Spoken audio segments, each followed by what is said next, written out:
أعوذ بالله من الشيطان الرجيم. بسم الله الرحمن الرحيم. واستبق الباب وقدت قميصه من دبر وألف يا سيدها لدى الباب. قالت ما جزاء من أراد بأهلك سوءا إلا أن يسجن أو عذاب أليم.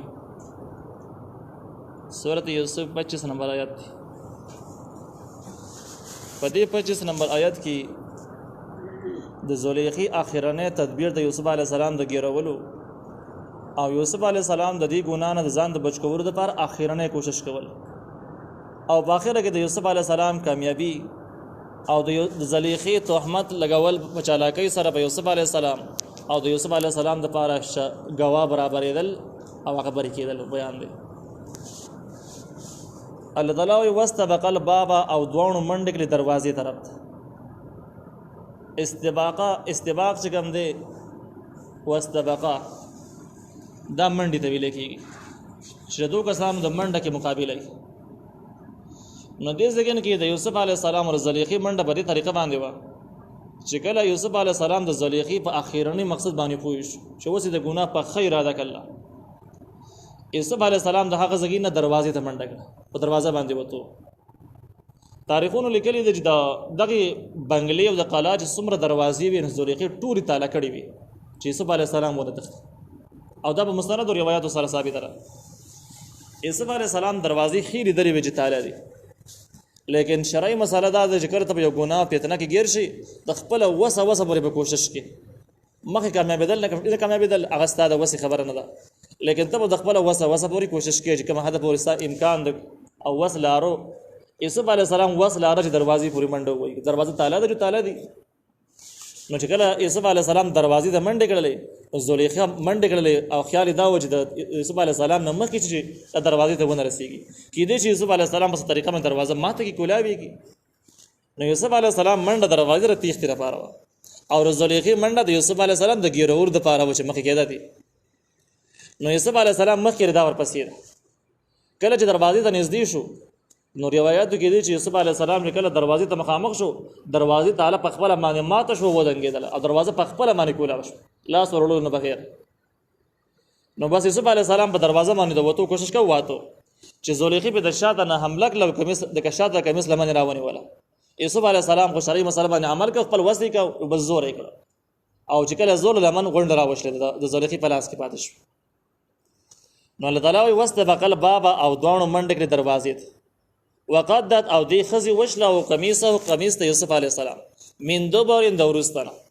یوسف علیه السلام بار ته وتو او دی رامنې کاوه نو بس په کمیس یې وله حمله کړه. والفیا او د دواړو بیا مندل سیدها خاوند د دې ښځې د دې ښځې چې کوم خاوند و سید عزیز مصر بادشاه د خزانې وزیر هغه د دروازې مخې ته ولاړو. دغه ټینګ دروازې ته رضا نه رسولې کېدای شي دننه راتللو اراده بیا وه او بس په دې کې دروازه کولاو شول او یوسف علیه السلام لمن باندې د ښځې حمله وکړله، هغه وشلېدل او یوسف علیه السلام په دروازه باندې و د ښځه پسې سمه ووتله. نو بس چې ګوري دروازې په خوا کې عزیز مصر ولاړ نو دغه دروازې په خوا کې بیا موند لدل بابې په خوا دروازه کې والف یا بیا یې موندو سیدها خاوند د دې ښځې لدل بابې په خوا دروازه کې. قالت نو دې ښځې وویل، ښځې چالاکي شروع ښځه خو پوه شوله چې خاوند خوار څه ولیدل یوسف علیه السلام تیښته او زما حملې ولیدلې نو ویې ویلې ما جزاء څه د بدله یا نه د بدله، ما نافیه هم کېدی شي او ما موصوله هم کېدی شي. نو که داسې نافیه شي داسې بېمانه شي. ما جزاء نه ده بدله من د هغه چا اراده چې اراده کړي بې اهلکه ستا د کور په خلکو باندې سوءا د بدۍ ستا د کور په خلکو باندې بده د زنا اراده کړي نو هغه کس بدله نه ده الا ان یسجنا مګر دا چې جیل ته دې واچولی شي. اوس په دې چل کې به یوسف علیه السلام الزام لګي چې جرم دی کړی دی او د سزا لاره متخصص سزا ولا داسې پکار ده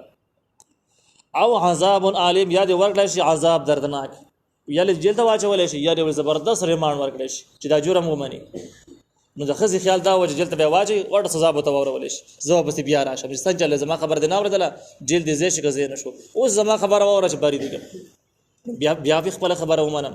او یا داسې ده چې ریمانډ به ورته سټارټ شي نو به ریمانډ به دې برداشت نه کړي ایسته به زما خبره واوري قایل به شي نو الزام هم زما نه واوړي او زما خبره هم په آینده کې بیا اوري. نو دې ښځې وویل چې بس دی په ما باندې حمله کړې ده، مطلب دا شو. او طریقه دا ده چې دغه جرم منلو دپاره د جیل ته واچولی شي او زبردست ریمانډ ورکړی شي. یوسف علیه السلام خو پیغمبرانه شریف نفس لارو، ډېر حیاناک انسان و، نه غوښتله چې په ښځې باره کې څه خبرې وکړي، لیکن ښځې چالاکي شروع کړه. په یوسف علیه السلام الزام ولګاو. د الزام نه بري کېدلو دپاره خپله صفایي پیش کول دا لازمي دي، فرض دي، واجب دي. یوسف علیه السلام مجبوره شي صحیح قصه بیان کړي او الزام وضاحت وکړي. قال نو یوسف علیه السلام ویل هي دې زنانه راودتني، زیرا طلب کړی ما عن نفس، د خپل نفس د وجه یا زما د نفس دپاره، یعنی نفسانی خواهش زمانه پورا کاو. نو دې ښځې زره طلب کړی ما عن نفسي، زما د نفس، یعنی زما د نفس باره کې مطالبه کړې وه. وشهد شاهد من اهلها، او گواهی وکړه یو گواهی کوونکی د اهل د دې زنانه نه، د زنانه د کور د خلکو نه یو ګواه برابر شو، د یوسف علیه السلام دپاره یې ګواه وکړله. هغه ګواه څنګه ګواه وشوله؟ نو دا به حدیث مبارک سره ثابت دي، او دا حدیث مسند احمد، صحیح ابن حبان او دغه شان ده کې مستدرک حاکم، دا مشهور کتابونه دا حدیث وي، د ټولو نقل کړی دی. نو دغه روایت نه معلومیږي دا چې دا یو ماشوم او داسې ماشوم چې په زانګو کې پروت او د تیر او دلو والا ماشوم، خبرو والا ماشوم نه و. نو چې کله د زنانه چالاکي وکړله، یوسف علیه السلام خپله صفایي بیانوله، نو اوس عزیز مصر حیران دی چې چا په خبره یقین وکړي. ته یوسف علیه السلام خبره باندې یقین وکړي چې دا ټیک دی، او که نه د زنانه په خبره یقین وکړي چې دا ټیک دی، صحیح خبره کوي. حیران دریان ودرېده. بس زانګونه ماشوم خبرې شروع کړلې او ماشوم ورته وویل چې تاسو ته زه د حقیقت معلومولو یوه طریقه ښیم. یعنې ګواهي داسې نه وه چې یوسف علیه السلام باره کې ویلي وه چې یوسف علیه السلام په حق داسې نه ویله، ویل تاسو ته زه د دې حقیقت معلومولو یوه طریقه در ښیم. هغه طریقه دا ده چې د یوسف علیه السلام د لمنې چیک کوي. که لمنې د مخې نه شلېدلي، یوسف علیه السلام بیا مجرم دی، او که د شا نه شلېدلي نو ښکاره خبره د یوسف علیه السلام په تښتېدو ښځې برانې وو. نو معلومیږي دا چې یوسف علیه السلام په حق یې. اوس ورشئ په خپله مري وګورئ. عزیز مصر چې وکتل د یوسف علیه السلام پس وروسته لمن نشته، نو دا ښکاره ثبوت شو. دې ځکه کې دا ګواه چې ور په دې انداز باندې شوه. یو د ماشوم ته د حقیقت معلومولو طریقه وښودله، چر یې ورته وښودل. دویم د دې ماشوم خبرې په خپله باندې یو دلیل او ثبوت و، ځکه دا ماشوم تیر او دو والا ماشوم، تیر او دو والا ماشوم نه قصې ییني، نه ورته پام کوي او نه خبرې کولی شي. نو دا یو معجزه شوله. نو چې دومره معجزه راغله د یوسف علیه السلام او یو د داسې ماشوم خبرې ثابته شولې چې هغه د خبرو ماشوم سریبو د دین او دا ښکاره ثبوت دی چې یوسف علیه السلام په حق باندې دی. دا روایت کوم دی د احادیثو درې کتابونو نقل کړی دی، لیکن ځینې خلکو یا د عزت په بنیاد باندې یا بس لاعلمۍ په بنیاد باندې په دې واقعه باندې الزام لګولی دی، دا صحیح نه ده. او دلیل دا پیش کوي چې په بخاري شریف کې چې کوم روایت دی چې نبی علیه السلام فرمایي چې دریو ماشومانو په ماشوموالي کې خبرې کړې دي، بل څه ټیم کې خبرې کړې د خبرو په پوزیشن کې نه و. او هغه روایت داسې دی چې یو د مریم علیه السلام د صفایي دپاره عیسی علیه السلام د پیدایش په اولنۍ ورځ باندې خبرې کړې دي. او دویمه واقعه چې کوم ده هغه د موسی علیه السلام صفایي ده چې بني اسرائیلو کې یو ماشوم بیان کړی وه. او دریم د جوریج واقعه ده چې کوم کې یو کچي ماشوم چې کوم دی قضاوت کړی دی او د جوریج صفایي بیان کړی ده. نو دا وایي چې په دغه واقعه کې د دې واقعې ذکر نشته، هغه کې د یوسف علیه السلام والا کوم ماشوم چې دی د دې ذکر پکې نشته. نو د بخاري په روایت کې به ذکر نه وي، لیکن مستدرک حاکم، صحیح ابن حبان، مسند احمد په روایتو کې د دې ماشوم ذکر شته. نو چې ذکر شته نو دغه اعتراض صحیح نشو. اگر چې د دې نه علاوه نور څه اقوال هم نقل چې د شاهد د ګواه نه څوک مراد دی، نو بیا ځینې خلک پکې دا وایي چې دا غټ سړی او په دې کور کې ناست بس ګواهي وکړله، او په دې واقعه باندې اعتراض کوي چې یاره دا ماشوم چې په زانګو کې پروت نو د زلیخې خو بچي وو، نو دا ماشوم د کوم ځای کې نه راغی. نو دا خبره ټیک نه ده، ځکه ټیک نه ده چې ولې د کور کې چې د زنانه ماشومان نه وي، خپلوان ورکه راشي نو هغه ځان سره ماشومان نه راوړي. او ځینې واقع تاریخونو دا نقل کړل چې دا ماشوم د زلیخې د ماما زوی و، ځینې تاریخونو کې دا شته. نو خبره نوره واضحه شوه، دغه سوار په دغه ځای باندې ختم شو. نو دا بیا په دې باندې تفسیر قرطبي او تفسیر ابن کثیر تحقیقي بحث کړی دی، او وایي چې په دې کې د شاهد نه څه شی مراد دی، ټول اقوال را جمع کړي دي. او په هغې کې ویلي چې راجح دا ده چې دا تنکي ماشوم د زانګو ماشوم، دا رای د ابن کثیر ده، دا د امام قرطبي ذکر ده، او دا مشهور تفسیرونه، دا معتبر تفسیرونه دي. دغه تفسیرونه هم د دې قول د مضبوطېدلو زیات تایید معلومیږي.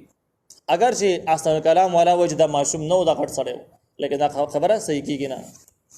من اهلها د اهل د زلیخین او د زلیخې د کور خلک دغه د خپل وانه سکو راغلی وته نو بیا دا ماشوم د څه وجه د لګي شاهد ټکه ذکر شوی د گواہی وکړه نو دا هغه گواہی نه د عام په عرف کې خلک استعمالي چې کس لاړ شي اصل کې په عرف کې او په فقهي اصطلاحاتو کې شاهد او گواه ته ویل کېږي چې دې حالات لیدلي اب خپل سترګ باندې یو حالات لیدلې او لاړ شي دغه بیان وکړي یو چا مبارکي د یو جګړې بارکه د داوی بارکه دغه بیان وکړي ته گواه ویل کېږي ته شاهد وایي لیکن دې ذکر کې چې کوم شاهد دی دغه معنا سره نه دی